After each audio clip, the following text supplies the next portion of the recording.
I picked this because I just thought it was cool because, and we've showed coins like this before. This is a coin of Augustus, a silver denarius, but look at all the counter marks. Yeah, on I was the going to say, obverse. what's with the counter stamps? It's just beautiful. I mean, obviously as it was moving from region to region, there was moneyers that were stamping it to mark it in probably, and also make sure it was silver. And so this is this coin's passport. And we've talked about that ancient coins really did have passports. And so when countries of origin say that they own these things, it's proven right on the coin. Yeah, they're claiming it. It just shows that how much this coin traveled. And you can even see where the counter marks are starting to come through on the reverse, which is kind of cool. So yeah, they did hammer them. They did stamp that sucker. So if we move on to the next one, lot 87, standard Julius Caesar. But what I really wanted to point out about Julius Caesar is actually the symbolism of the star on the obverse of the coin. Because, we've talked about the comet coin where Augustus put it on the reverse of his coin to show Julius Caesar's soul moving across the sky after he had died and he was being deified. But stars were actually on many coins, and that they were referenced obviously to astrology, but it was also part of pagan Roman, a symbol of elusive to eternity or to consecration. And it was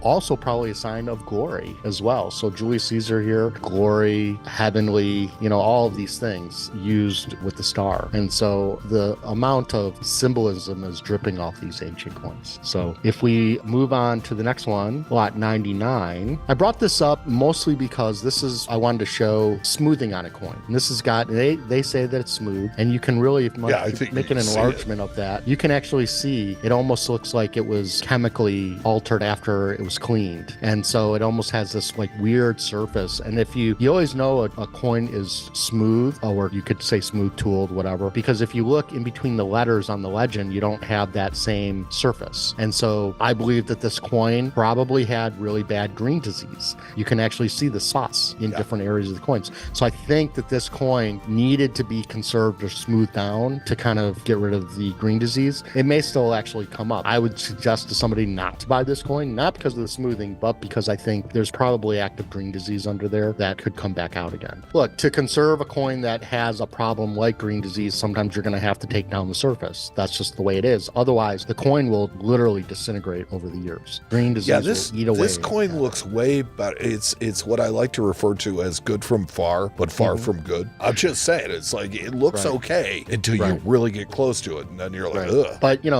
guys, when they talk about smoothing, this is smoothing, and they're not hiding it. They say smooth fields. It's obvious. So So well, there you go. And then finally, if we go to lot 119, gold. I just people don't always realize anytime you get Titus versus Vespasian with any kind of victory on the reverse, it always has to do with the Judea Capta commemoration of Vespasian defeating the Jews. And so these are always sought after. And so even though it's just a very fine condition, it's a sought after coin because of the reverse of this coin. And so if you're going to go after a kind of more worn aureae to fit in your 12 Caesar set, especially if it's Vespasian or Titus, you should definitely go for the Judea Capta reverse. And so here's a perfect example of somebody who's going to be able to pick one up hopefully in an expensive price because the condition maybe doesn't raise to the level of somebody wanting mint state coins. Yeah, it's currently at 1,100 pounds, which is not, it's gold.